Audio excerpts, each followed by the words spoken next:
The word for will in Syriac is mashia, which comes from the root word sheya'a or yasha and means by which one deliberately chooses or decides upon a course of action, an instance of the exercising of this faculty, a deliberate decision or conclusion, choice. Will is that which was given to Adam, the Most High. Is will agreeable or disagreeable, or agreeable and disagreeable? Will is not agreeable or disagreeable. It is undecided, an abstraction, until someone or something exercises one or the other of the opposing forces, agreeable or disagreeable. The Most High created will. He created the force that divides into two natures, 180 degrees of negative, that is the nature of the Luciferians or cherubims, and 180 degrees of positive, that is the nature of the seraphims. Human have labeled the parts as agreeable or disagreeable. The nature of the good Anunnaki Elohim was from the light, and the nature of the Luciferians was from smokeless fire. So, in your mind or spirit, when you are making a decision, you fight a battle of agreeable and disagreeable. A war rages inside you as you fight within your soul to make a choice. That 180 degrees of positive and 180 degrees of negative struggle within you as two warriors evenly matched, grappling to overcome one another. Cycle of nature of angelic beings, 180 degrees of submissiveness. Cycle of nature of jinn. Cycle of nature in man, 180 degrees of rebelliousness, 360 degrees of positive and negative balanced by will. When mankind was born, the Anunnaki, Elohim, breathed the breath of life into his body, and he became a living soul, referred to Genesis 2:7. Likewise, they were born with a spirit and their third eye open. Melchizedek reigned over the kingdom of Salaam. The kingdom of Salaam was an ultra-advanced civilization that existed before the separation of Arabia from Africa. The parting of Africa did not come until the mortals rained down on the mountains. They sought to destroy the inhabitants for fear of their scientific experiments. These mortals did not understand the light that these scientists used, that which came from the sun, that shined on a certain point of a stone, that was cut by no man's hand, that broke down the lights of the sun into 7 different colors, which filtered out the right ray of light to cut metal and mountains. The scientists today call this the laser. This process by which these great scientists cut these stones was the science of the building of the pyramids. Structures of this type were built at various times in different parts of the world, such as Egypt, Sudan, Ethiopia, Western Asia, Greece, Cyprus, Italy, Thailand, Mexico, and India. Pyramids are also located on some islands of the Pacific Ocean. They were purposely located on these specific sites around the globe for the importance of keeping them in tune with the balance of the universe. They were built so that every so often various stars appear that shine directly down into them. The name pyramid, as given to these great structures in Egypt, was a symbolic name because the word is really Greek and not Egyptian. In the Greek language, the word pyra means fire or light or illumination that reveals something or make things visible in darkness. Mitos means measures. The Greeks had derived these words from the Phoenician word purim mido, which meant light measures. Therefore, the pyramids themselves mean something that constitute measured revelations or revelations through measurements. It is important to make note that the land of our ancestors, the Nubians, is the origin of all the sciences, mathematics, the sciences of mysteries, etc. This is where geometry, algebra, trigonometry, and the higher form of mathematics stemmed from. Our ancestors calculated the area of these structures down to the square inch. These underground chambers contain libraries on all of the knowledge of the universes pertaining to what has happened, what is happening, and what is about to happen. They contain the Book of the Dead and all the scriptures of the prophets, lost and found. These books compiled make up what is known as the archaic records. Here, in the bowels of the earth, lies the nucleus of the pyramid. It is built from the inside out. The 23 elders are beings that came down from heaven to give humans knowledge, wisdom, and an overstanding. They were high priests after the order of Melchizedek. They initiated the math and sciences. The theory of relativity was initiated by the elders. To give humans the necessary knowledge, the 23 elders established mystery schools. These schools were housed in the pyramids in certain temples designed and built by them in different parts of the world. These elders were responsible for keeping the universe in order. They, therefore, constructed spacecrafts as a means of transportation. This was the vehicle that Ezekiel saw. Zoser, son of Kazikh, Himui, and Nima-Athaphai was the first pharaoh to succeed Menes, the first pharaoh of ancient Egypt. Zoser was a high priest after the order of Melchizedek.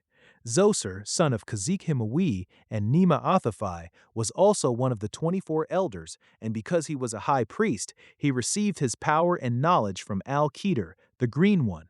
He ruled during the beginning of ancient Egypt's years as an empire and moved the capital from Thinis to Memphis. Zoser was the possessor of many names. In different cultures he was known as 1. Hermes Trismegistus, Greek; 2. Thoth, Egypt; 3. Mercury, Rome; 4. Quetzalcoatl, Mexico; 5. Rapanui, Easter Island; 6. Nabu, Assyrian; 7. Abdul Qudus, Arabia; 8. Kail. Zoser was also the author of 1. The Sciences; 2. Mathematics; 3. Arts; 4. Architecture. He is the author of works on alchemy, the act of transforming base metals into gold. These are called Hermetic sciences, which is where Pythagoras stole mathematical formulas that he attributed to himself, i.e., Pythagorean theorem. This is where hieroglyphics originated. He initiated the use of levitation, the sleeping serpent, the process that the elders used to move stones in the construction of the pyramids. He also initiated the use of the laser, a device used for cutting stone. Imhotep, the son of Ptah and Kerduenk, under the guidance of Zoser, acquired the knowledge needed to calculate the precise dimensions for the construction of the first pyramid, the Step Pyramid.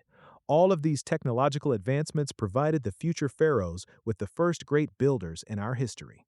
The only building project to ever come near their achievement prior to this time period is the edifice or Tower of Babel, built by Nimrod, ruler of Babylon.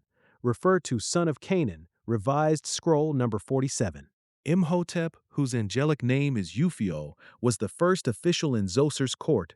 It was through Zoser that Imhotep made visible to the world the knowledge and power that you possessed as an ancient people. Imhotep was a man of remarkable talents. He built the Step Pyramid at Saqqara. This pyramid was built by superimposing one mastaba on top of another, each one being smaller than the last, until there was a total of 6. Upon completion, it resembled a pyramid with large steps. Mastaba is an Egyptian Arabic word meaning bench. Made of brick, mastabas served as tombs before the idea of pyramids became a reality. The original mastaba can be seen at the bottom of the structure.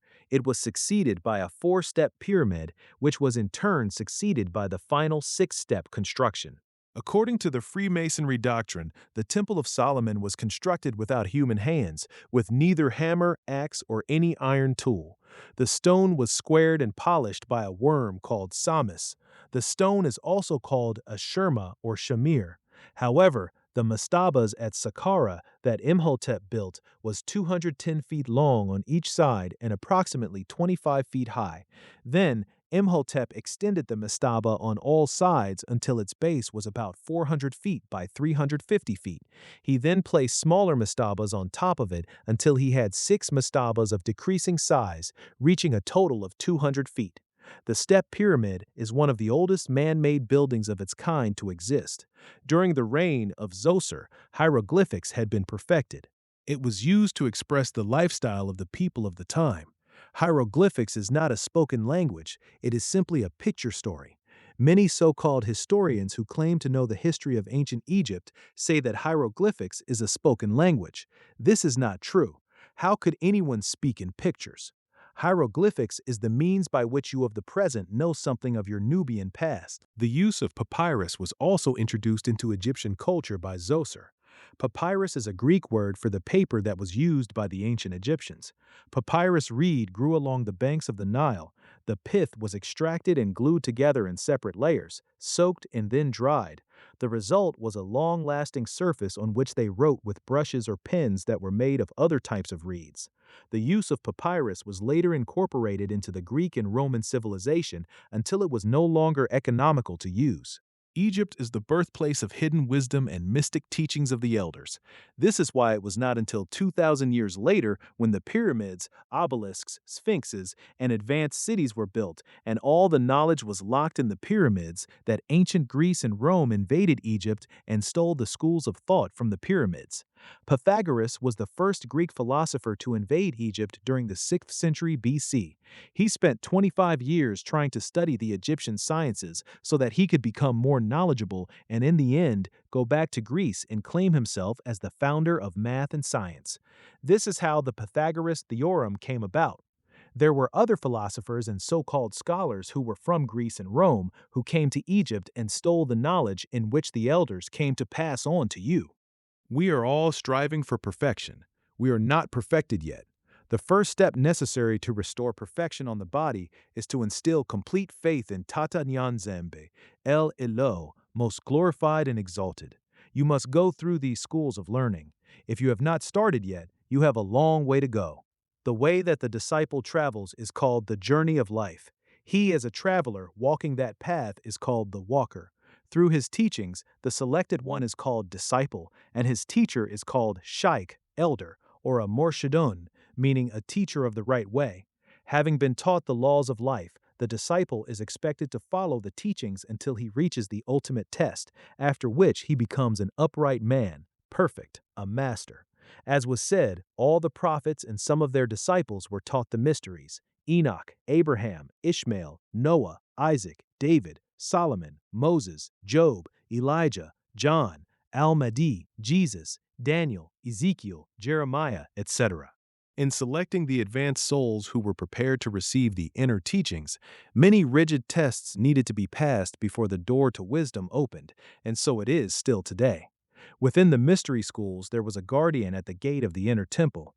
No one could pass by him to enter the temple to the inner knowledge unless he could give a certain sign, a secret word, and a certain grip only known by certain brothers who are in ignorance as well as the intellect. Only the disciples who were worthy would know, having remembered these secrets from teachings given by the sheikh while the disciple was in a trance, for his consciousness would have been spiritually unfolded. If the disciple did not remember, then he was not yet ready, and he was turned away from the greater mysteries. Each disciple was taken separately into the mystery school, into the inner temples. He was left alone, and his initiation was definite and divine. When the disciple passed all of his tests, he came out bearing a new name and a new overstanding. He was purged of corruption and emerged powerful. He, the disciple, overstood the existence of the Most High. He, the disciple, overstood the law of reward and punishment under the parable of the pen that serves you well. The parable is as follows. You have a pen in your suit pocket throughout the day. The pen serves you well. When you arrive home, you take the pen out of your pocket and put it on the dressing table and thank the pen. Another day comes, and you put on your brand new white suit. You place the same pen in your pocket, and it leaks, causing a big stain. When you take it out of your pocket, do you curse the pen? I have faith in An, and in his heavenly host, and in all of his pure scriptures, and all of those sent from him, and in the last day, and in fate, good and wicked are his. It is from the Most High, and the rising after death. Above is an illustration of faith in detail. In accepting the law of reward and punishment, your third eye is opened, which I will explain on in this scroll. The disciple also overstood well the laws of nature and how to use them in his life, both constructively and destructively. For example, the law of gravitation. Every body attracts every other body with a force that is directly proportional to the product of their masses and inversely proportional to the square of the distance between their centers. What goes up must come down. Humans are surrounded by a force field of negative and positive charges. It is called his auric egg. Human's halat contains his spirit, soul, and physical form. The halat may be looked upon as the atmosphere of the body because it reflects the real vital body, mental mood, health, and character. The halat has different layers or moods or reflection that are reflected in color, which may appear cloud-like or bright and clear according to the mood it is reflecting. The purer the person, the more illuminated his or her halat will be. Everyone is not able to see the halat. Only those who are highly spiritual. The reflection of color rarely stays the same, for the halat reflects the most intricate moods of the person, totally dominate or cloud out a majority of the other moods reflected. In this case, we would know if the person and subject is being acted upon by a particular mood of his halat makeup. The basic colors of the halat are 1. Red, 2. Blue, 3. Yellow. From these three colors, the secondary colors are formed: green, orange, purple, indigo, and violet. Red is a color that projects or encourages desire and evil. It is taken to represent evil. This color depicts anger, sin, and bloodshed. Blue reflects a highly spiritual mood and the virtuous qualities of man, such as devotion, faith, and piety. Various levels of this mood are reflected in different shades and tints of blue. The mood of this color is highly spiritual. Yellow is the color that reflects intellect, or a total state of consciousness. Yellow about the halat or within it shows intellect in the person. The brighter the hue, the purer the stream of mentality showing greater intellect.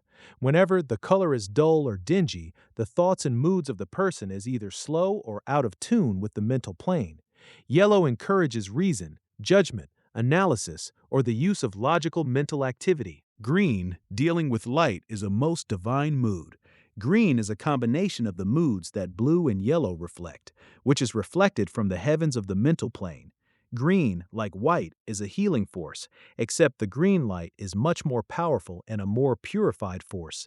It is controlled and directed to humans by Al-Qadr, who is the supreme angelic guardian over the earth. Black is not a color, but a supreme state of mind. Black is supreme balance. Black is the total absence of moods and colors. It is the absence of all imbalancement. White is a state of purity of mind and soul. White does not project a mood, but a force.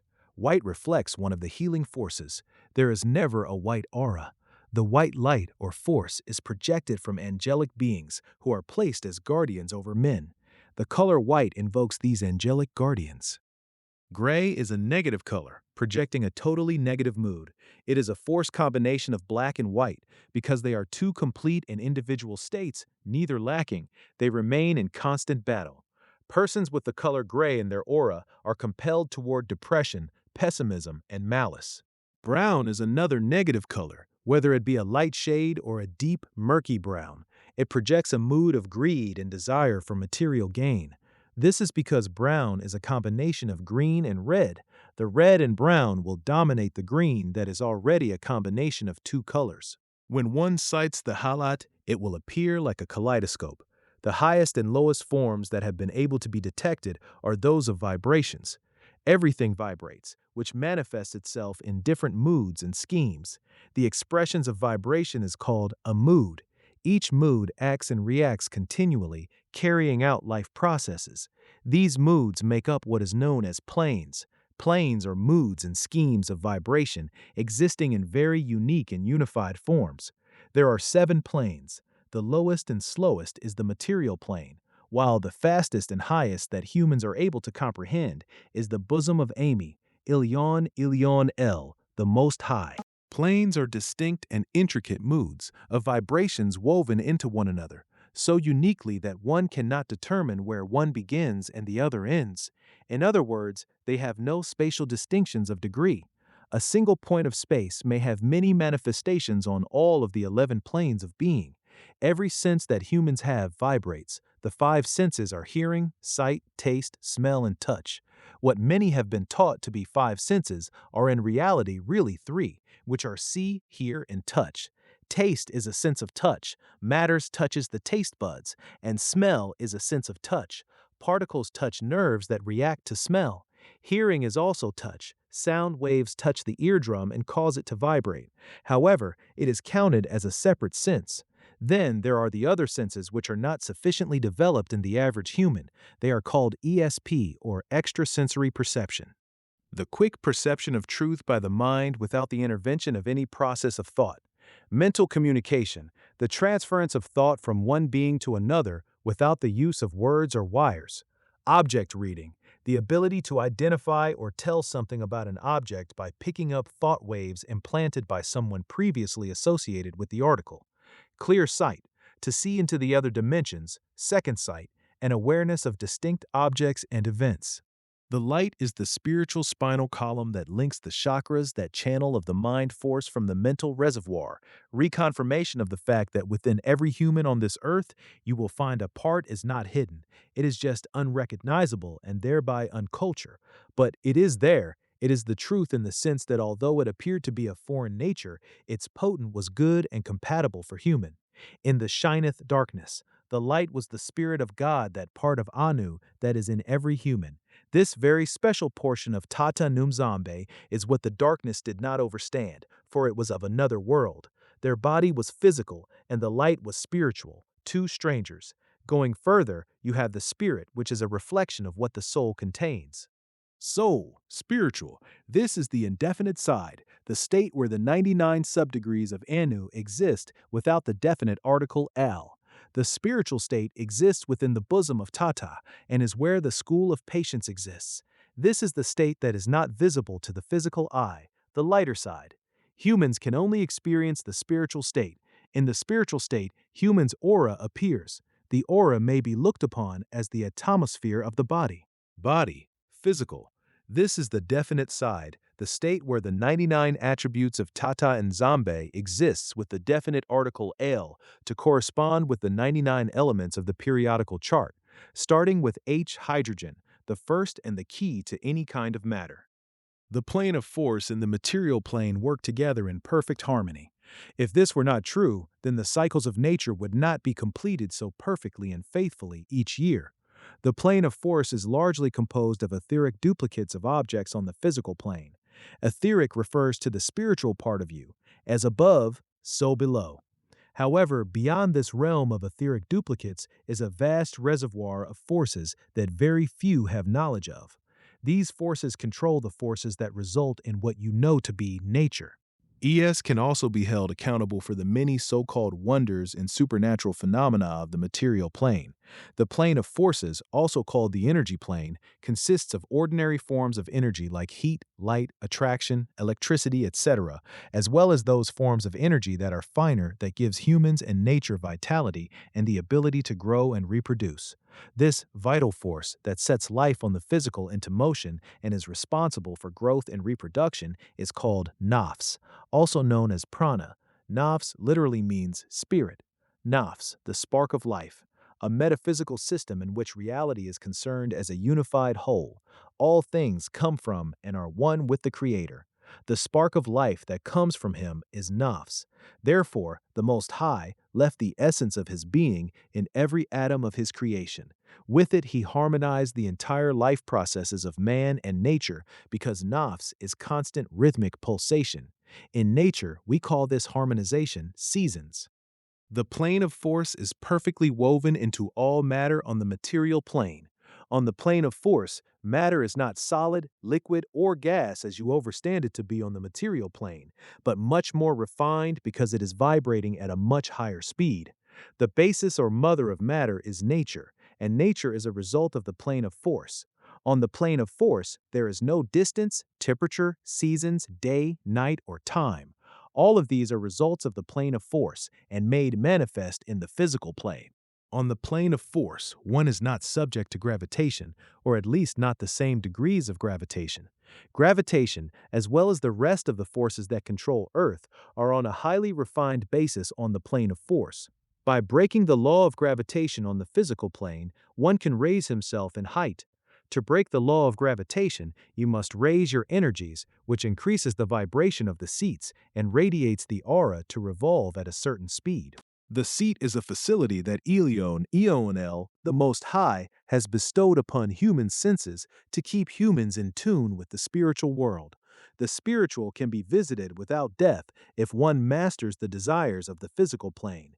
In Quran 46:26, reference is made to the facilities that enable human to keep in tune with the spiritual: ears, hearing; eyes, seeing; and heart, feeling. This is not the physical eye, ear, or heart that are visible to human, but that which aids human in his spiritual senses.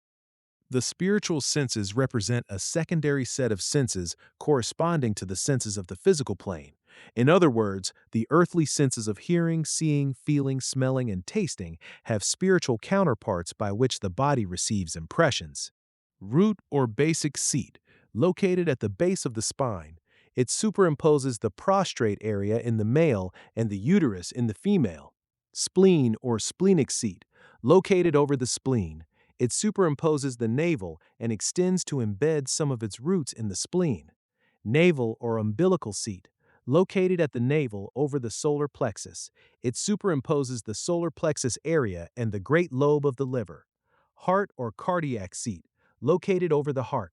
It superimposes the thymus gland between the shoulder blades and the right auricle or pulse point of the heart. Throat or laryngeal seat, located at the front of the throat. It superimposes the thyroid gland in the throat and extends to embrace the medulla oblongata. Brow or frontal seat, located in the space between the eyebrows. It superimposes the pituitary gland. Crown or coronal seat, located on the top of the head. It superimposes the pineal gland. It radiates outward to cover the entire head. The spiritual body and senses are attached to our physical form by a very thin, cobweb-like etheric cord, which is the shelf of the soul, houses it on the spiritual plane. The spiritual body may continue to live for an extended amount of years depending upon the spiritual status of the individual. However, we do not keep the spiritual body after we have elevated from the physical plane. One may ascend the spiritual without death of the physical body or without breaking the ethereal cord. In this case, the cord is then expanded, allowing the spirit to carry the soul through it as a passageway or tunnel. Now the seven planes are in tune with the seven senses, which are in tune with the spiritual spinal column, which is in tune with the sympathetic nervous system, which is in tune with the electromagnetic force field that surrounds the body called aura. To break the law of gravitation, you must raise your energies to radiate your aura. 1. Material, governor of carnal desire. 2. Force, the force between voluntary and involuntary actions. 3. Spiritual, emotions are manifested. 4. Mental, spirit and soul are outgrown. 5. Divine truth, guardian angelic beings. 6. Divine reality, spark of life. 7. Union with the all, eternal bliss. Humans are the only one who can open their higher senses, the third eye, the use of his sixth sense, ESP, extrasensory perception. If humans' physical and mental are in tune, he will be able to exercise his third eye, his spiritual body, and will eventually reach the plane of ultimate will, that of performing good. The first step necessary to restore perfection to the body is to instill complete faith that there does exist a vast reservoir of spiritual and life forces awaiting only humans' mental acceptance of them. The first act, the act of having faith, is within it itself a gigantic step forward. For because of humans' follies and infatuation with earth and low moral concept, the negative mental force field has so crystallized around humans' physical form that it is indeed difficult to destroy the power it exerts. This mental force field has built a wall, almost impenetrable wall, which prevents the inflow of the positive spiritual energies. Remember, Nubians are open to the spiritual forces. They are available to he whose mental force field can be prepared to be opened to make it possible for him to enter and revitalize the physical form with new life. For Aim, Elyon El, breathed into the body of man the breath of life, and man became a living soul. Body plus spirit equals a living soul. This can be found in Genesis 2:7.